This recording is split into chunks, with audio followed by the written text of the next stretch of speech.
Chapter 154. To O.A. Olsen, William Street, Granville, New South Wales, June 10, 1894. Dear Brother Olsen, I am much worried over Willie's case. He has altogether too much to do.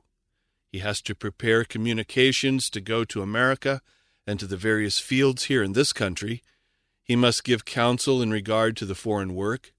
He must give counsel in regard to important movements here. Sitting in committee meetings late at night, he is forced to neglect his writing, and then must sit up until midnight to run the typewriter, the work constantly urging and pressing him. Now, if you have a desire that he shall be preserved to the cause of God, I request you to furnish him a man to help him. If the cause cannot afford to do this, I shall, as his mother, demand of him to change his course of work decidedly. He needs far less to do, but he has no thought for himself. He is now in a condition which causes me decided alarm. He has congestion of the brain.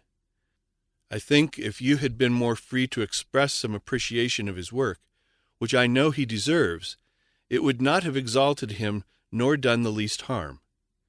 He does not let one word of complaint of anyone or anything fall from his lips. His whole soul is in the work, but I know that he cannot continue to do as he has done. I am greatly distressed over his state of things. He will put himself into the most disagreeable position in order to help someone who he thinks needs help. When I see you link up with men that are full of selfishness, unconsecrated, their course under the censor of God continually, I feel that you are in danger of being yourself affected and making decisions that God would not have you make. I dare not utter a word to Willie of what I have written to you. Brother Starr and his wife have gone to Queensland to open that field. Brother Starr expects to accompany us to Africa, but I do not propose to leave this field until I see my way more clearly. Willie has had little time to help me on my book. For some days he took 1 hour to hear chapters read on the life of Christ. But as I have not yet been able to write anything new, there is no more to be done in that line. The churches call for help. There is much visiting to be done and much personal testimony to be written. I feel afraid to neglect this work and suffer men and women to be under a deception, thinking themselves right when I know they are wrong. If accidents should come to them and they be taken away in their sins, I should feel that the blood of their souls was upon my garments. June 15, I see by the letters and accounts received in the last mail that Willie is cut down in his wages. Were he in America with his family, this would not be inconsistent. But your visit to Australia and New Zealand should certainly give you an understanding of the situation, that limited means brings embarrassment upon the leading caretaking workers, which is very much above anything that is possible to exist in America. There are constant demands for means to sustain the work in its various branches, and it is necessary for us to lead out in donating to the enterprises that call for money. Those who remain with their families and have a position in our institutions could get along far better with much less wages than are needed by those who are called to the work in such fields as we are now laboring in. Those who labor in these new and destitute fields must have means in order to lead out, or they must see the work blocked, and themselves helpless to relieve the situation. I know whereof I speak, for in much of our work we have been pioneers for many years. There is not a soul to whom in time of pressure any one of us can look for £1 to relieve the situation. Both at Melbourne and at Sydney, the treasury has been empty. We have had 2 months' account unsettled at the grocer's, and ever since we have been in this place we have been studying the financial problem. Can you not see how Willie is situated? After supporting a family in Battle Creek and paying his room rent and board and meeting other expenses here, he he is left without a margin of means to use, as it is essential he should, in the various enterprises of the work. He cannot but be kept in perpetual embarrassment. While in America, he had to hire money in order to purchase his home, and he still has a mortgage on it, on which he pays interest. The leading position he occupies makes it necessary that he shall set an example in aiding the various enterprises. The many demands for money led him to ask me the loan of $1,200, which I have granted. Apart from this, the sum of $1,200 has been loaned me, which I have given my pledged word that I will repay whenever it is called for. I have used every dollar of this money in the work, so you see this takes more than my year's wages. You are aware that the entire amount of my last year's wages was donated to purchase land upon which to erect the school building. I have not a word to say in reference to the cutting off of $2 per week from my wages. It will only cut off some opportunities where I should invest in the cause as I should discern its needs, thus limiting me on this end of the line. But I wish that you would carefully consider the cases of the workers, and see who are the men that are constantly obliged to use means in the interests of the work, and in starting the work in new fields, and who will not hold back for any selfish considerations. It is an encouragement that such men will not become selfish. WCW will not, whatever the circumstances. But I know how it mortifies and galls him when his hands are bound, so that he does not feel at liberty to give. When I first came to Granville, I had to borrow $50 of Sister Hughes, and now she wants the money, but I cannot furnish it for her until I can get possession of some money myself. It cost a large sum for us to move here from Melbourne with all our belongings. But Willie will make donations and run behind, and I shall have to use my means to help support his family, for it is not possible for him to do it while having so many other expenses to meet.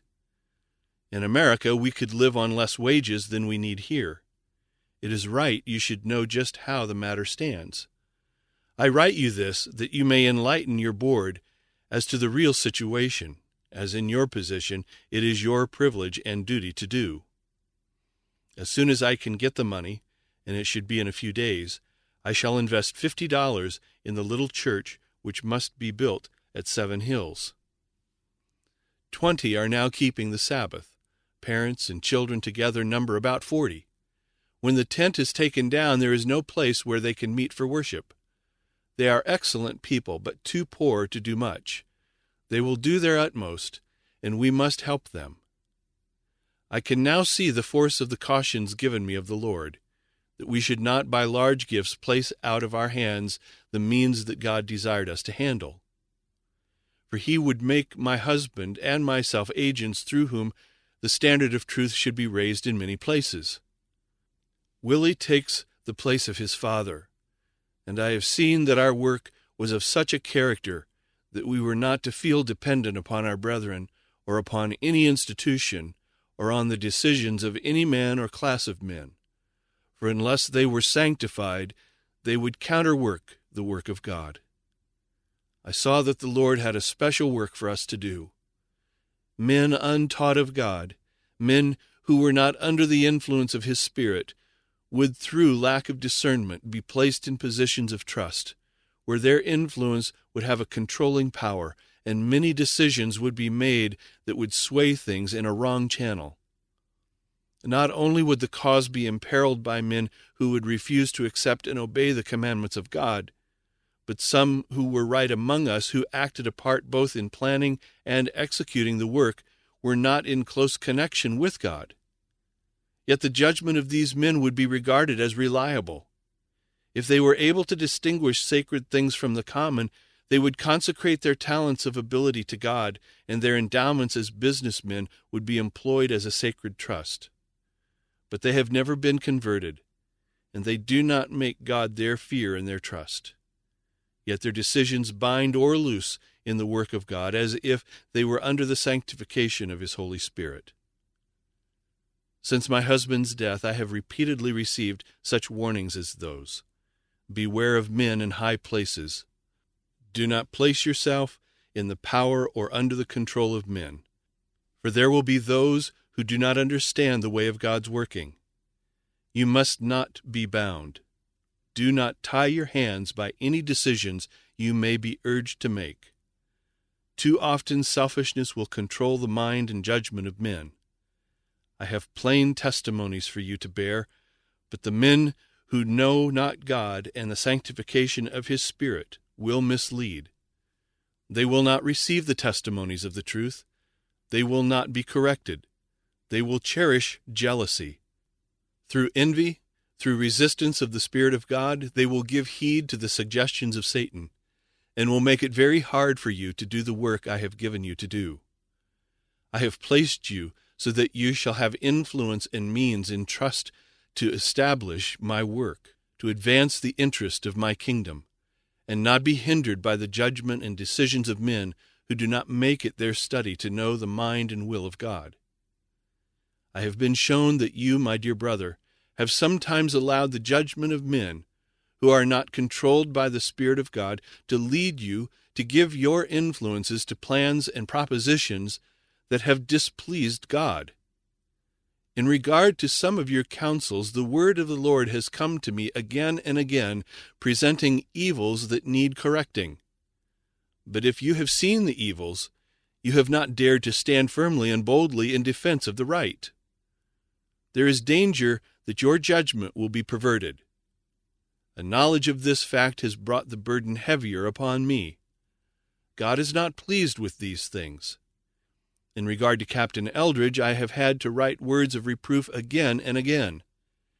You saw the evil that was at work, and yet you did not move as one in your position ought to have done.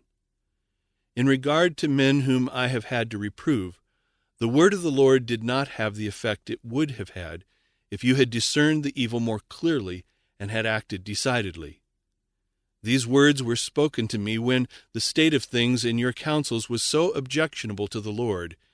Judgment is turned away backward, and justice standeth afar off. The truth is fallen in the street, and equity cannot enter.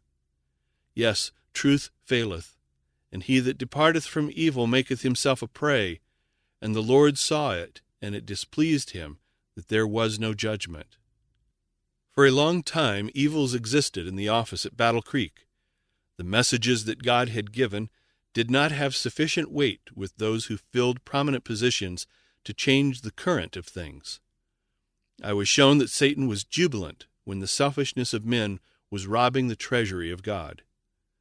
There are some who have not had kindly feelings toward me because they were deprived of those large wages. Such feelings were indulged by Captain Eldridge, Brother Henry, Frank Belden, and others. Never will any one of those men be clear before God until he makes restitution to the Lord's cause for that of which the selfish, avaricious spirit has robbed the work. I was shown that the result of paying such exorbitant wages would be that workers who were really conscientious would be oppressed. The ones who grasped every dollar they could put to their own use would manage matters to please themselves if they had a chance to do so. I have been pained at my heart as I have seen the great demand you have for Brother Henry. I can see no light in it. God wants unselfish, just men whose judgment is not swayed by feeling, men who will not make decisions under a perverse spirit. Thou that honor me, I will honor, saith the Lord. Now in regard to myself, I care not for wages, but I do care for strict principle and equity. I do care for sound judgment when men who had entered into a confederacy have taken from God's treasury large wages that they no more earned or deserved than did others in the office who engaged in building up other branches of the cause, who received small wages, but who were doing their work conscientiously in integrity and wholeheartedness and purity. A deep wrong has been done that God does not wink at. When these men are converted, every dollar they have received above what they should have had will be returned to the treasury. We are dealing with Christ in the person of his saints. To allow one to be exalted and another, more faithful and true, to be placed in a hard position is not just and equal. God will surely repay these things. I am more and more impressed that my work is in this country. We dare not leave the work in Australia and New Zealand at its present stage. You can see the way WCW is situated, and I cannot consent for him to continue to do as he has done. If no one else sees the necessity of relieving the situation, I shall certainly bring decided influence to bear in reference to my son. I wish I could see so decided a reformation in Brother Henry that I could regard with satisfaction the confidence you seem to repose in him. I know the spirit that has controlled the man in a large degree, and I am much depressed at the thought of your linking up with him as your companion to visit Europe. How many seeds of unbelief will be sown in regard to the messages God gives? How many twistings and turnings will his voice and influence give to the work, counter to the mind and will of God? I am not a little surprised, and not a little afraid for yourself. I do not feel that assurance in your case I would be glad to feel. I do not want you to err in judgment. I do not want you to displease God. I would not say one word to discourage you, but I must warn you. Elder Olsen, I wish to say to you, you must not make any calculation for me to go to Africa. I see no light and consistency in such a move. It is time for me to find some retired place and have quietude and rest of spirit. I have been in the turmoil of battle for 50 years, and I do not wish to hold on to the active service until I do not know when it is time to let go. I think that period has come when I must lay off cares and perplexities that meet me in new fields. I have some little strength yet left. There is no need that anyone should tell me of Africa. I know just as well what I should meet there as what my brethren do. For me, it would be the hardest field I have ever attempted to work in. The mixture of elements I am acquainted with, for the Lord has opened the situation to me. I am more disinclined to visit Africa since the brethren Wessels have come into possession of the property they have received. I know that this would make it very much harder for me. If the Lord should send them a testimony through me, I fear they would not receive it. I know their peril is greatly increased since they received this property, and if they reject the warnings from God, they will lose their souls. I know that the enemy stands ready to misinterpret all that I may say or write to them. I have been decidedly told by Brother Philip Wessels that he wants no more letters from me. I have not the slightest inclination to go to Europe or to visit Africa, and I have not one ray of light that I should go. I am willing to go wherever the Lord indicates my duty, but I am not willing to go at the voice of the conference unless I see my own way closer to do so. I know they would not wish me to do this. I do not yet feel inclined to go to America, for there would be so much work to do there that it would not be wisdom for me to go. I will remain here for further orders from the Lord to bid me how to move. I thought I ought to tell you, so that you would not be thinking I would go, when I do not feel that it is my duty. Let younger persons engage in the conflict. For some weeks I have been passing through such agony of mind that I have scarcely known whether I should live or die. Brother and Sister Starr have gone to Queensland, and may the Lord go with them is my prayer. I do not think that Sister Starr will be any relief to me as matron in my house. She lacks the very qualities essential for such a position. After the stern conflict that I had to pass through in Melbourne, in reference to reproving wrongs, conflicts which cut the very life and courage out of me, I was unable to sleep or to find quietude of mind. I came to Granville thoroughly exhausted. We were destitute of means. I had a good room. Brother and Sister Starr had a good room. Willie a little box of a place, damp and unhealthful. Then Brother and Sister Lawrence and Mattie came expecting to remain only a few days, and they were here 6 weeks before the question in reference to land for the school was settled. Our house was a hotel for all the comers and goers, and the problem how to take care of them was difficult to solve. Our family numbered 14. How to manage the financial part of the business has been a puzzle, but we did our best to curtail the expenses. I consulted with the family, and with their consent, banished butter from the table. We have wholly discarded meat. Not a particle has been brought into the house since we came to Granville. Everything we have purchased for furnishing the house has been bought at auction sales. We have watched our chances to get cheap articles. When it was thought necessary for Brother Daniels and Brother Smith of the Echo office to come over from Melbourne, we had a tent pitched to enlarge our borders. We made it comfortable with a stove. Our brethren lodged in the tent, and it was their only place for council meetings. We knew there was not a place where these men could be comfortably entertained.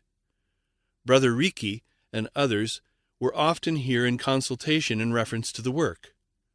The prosecution of the Firth brothers created such a controversy and called out so many articles in the secular paper, pro and con, that it made very lively work to attend to all these matters. Well, many things of a very disagreeable character troubled me. I was depending on the means which Elder Haskell wrote was coming from America. Just when we could not draw from the treasury here, he wrote that the money would come by the next mail. But instead of the money, we received the news that Brother Haskell took the first payment of the $20,000 to the Pacific Press to send here, and Brother Jones said they needed the money at the press, and that it would go into the general fund. I was not only grieved, but indignant.